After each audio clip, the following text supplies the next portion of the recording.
I'm Heimbach.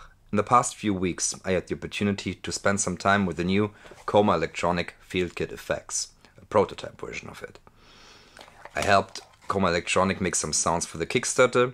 I played a live set with it.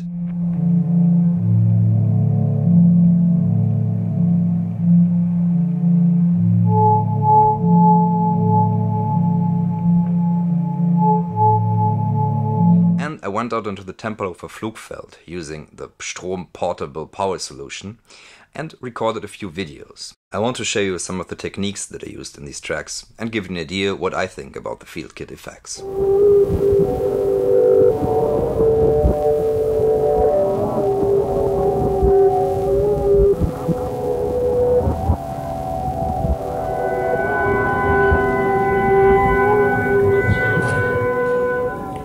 The first track that I made, By Sun by Sky, is based on a tape loop. It's an older one that has gotten twisted. So the tape is actually playing side A of this C60 cassette and side B.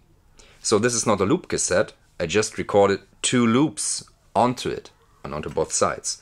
Plus there's a pilot tone, because I used this first with the Gieske's VCA 370 preamp, which was the first Walkman driver module that I used, and that has volt per octave, so you can actually play it in tune if you send it quantized voltages. But it needs a pilot tone for that. And if you listen to the video, you can hear how the tape loop twists and struggles and works its way into the music. On the field kit effects, I mainly used the CV control to modulate the delay and the frequency shifter. This emphasizes the tortured rumble of the tape loop and gives it another dimension, another space, even a bit of a new harmonic space. On the OP1, I play a sample from a sound art exhibition called Organa by Elise Terhart and Niels Davice. That piece was on display at Dortjard, near Rotterdam, and consisted of 8 organs playing a huge major chord over 6 minutes in varying intervals. To give these lovely organ sounds a bit more grit, I used the bit crusher and sample rate reduction that you also can find on the field kit effects.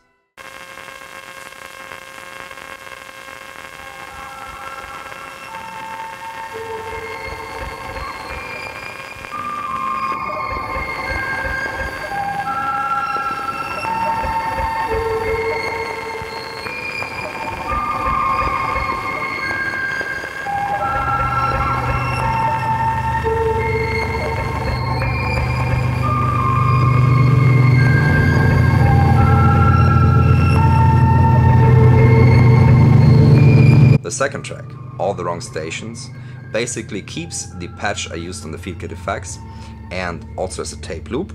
And I play something on the OP1, but I added the radio from the original field kit, which has this nice, strange pulsing sound that through the frequency shifter becomes sort of metallic and gets a new texture that I enjoyed.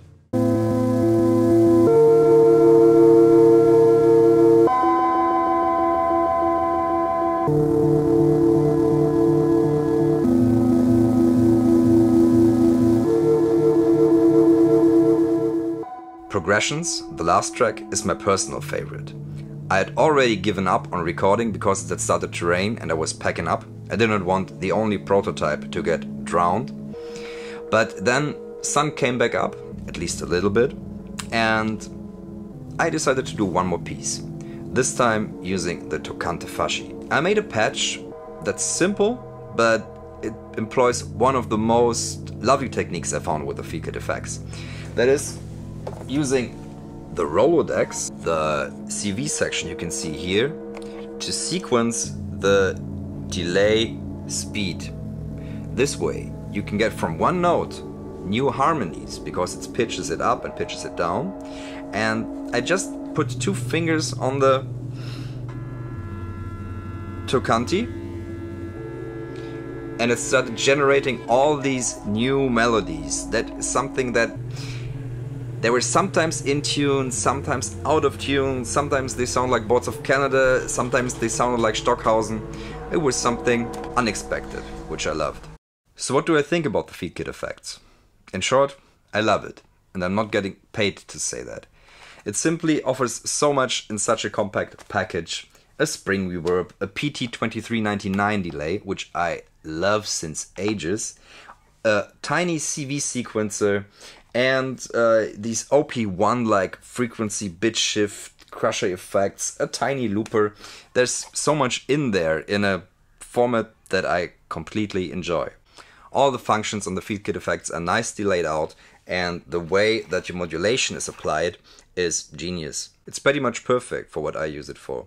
The only thing I would wish for was that the Rolodex could go up to audio rate, because audio rating effects opens up whole new worlds of lovely craziness.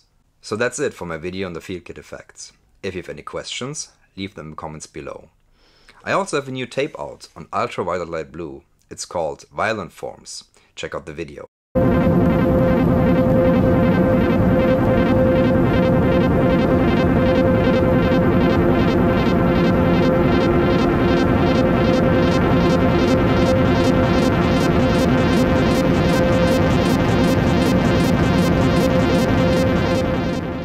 The music on the tape is based on recordings I made with the violin my grandfather left me.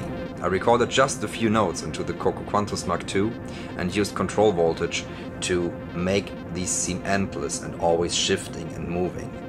I played a few other synths to it to give it more body and not to make the process too mechanical, but it's still mostly a thawing of a frozen moment. I hope you enjoyed. So thank you for watching, and see you next time.